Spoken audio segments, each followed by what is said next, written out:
¿Qué tal? Buenos días, sean bienvenidas, bienvenidos a la meditación matinal selecta para el día de hoy. Con gusto les recibe a Mario Torres y como título propongo el siguiente: Tú eres Dios que ve. Sarai, mujer de Abraham, no le daba hijos, pero tenía una sierva egipcia que se llamaba Agar. Dijo Sarai a Abraham: Ya ves que el Señor me ha hecho estéril, te ruego pues que te llegues a mi sierva y quizás tengas hijos por medio de ella. Atendió Abraham el ruego de Sarai. Se ha tomado esto del primer libro de la Biblia, del Génesis.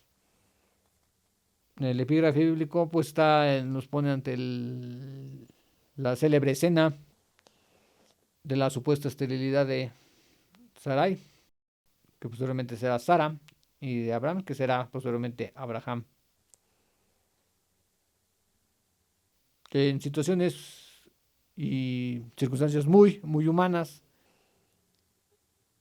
y para la época de los hechos era común. Eh, en el Medio Oriente había esa costumbre de que si no se podía tener hijos por un lado, había que buscarlos por el otro.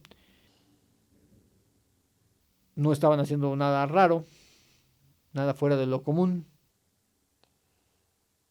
Este matrimonio singular y escogido por el Señor Dios para fungir quizás como padres de toda una nación y de ahí espiritualmente con nosotros.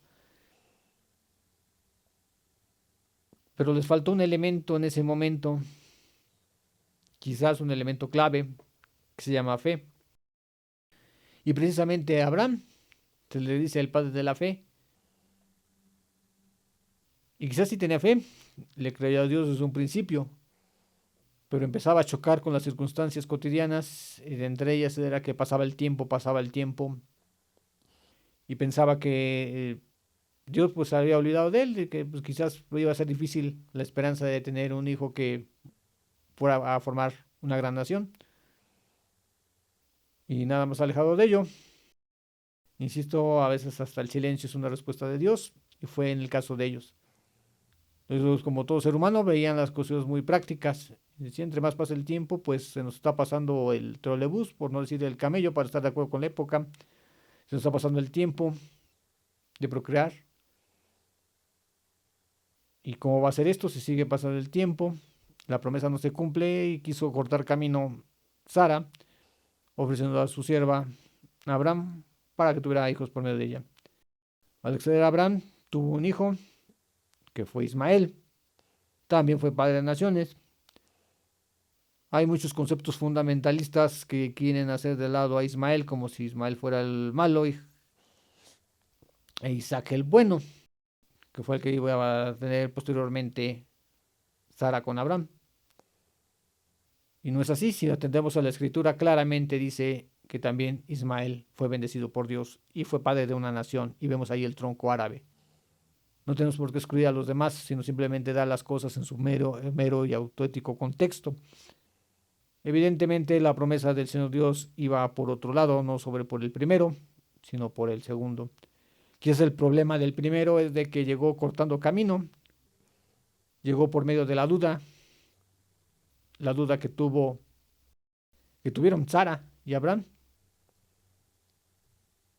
Y dijo Dios, pues sí, está muy bien, ahí está el hijo, será también para una nación, pero mi idea, mi pacto, como se le quiera decir, no va con él, sino va con uno que vendrá y vendrá cuando yo diga. Recordar que los tiempos de Dios son muy diferentes a los tiempos de nosotros. Y hasta que llegó ese momento, increíblemente ese momento.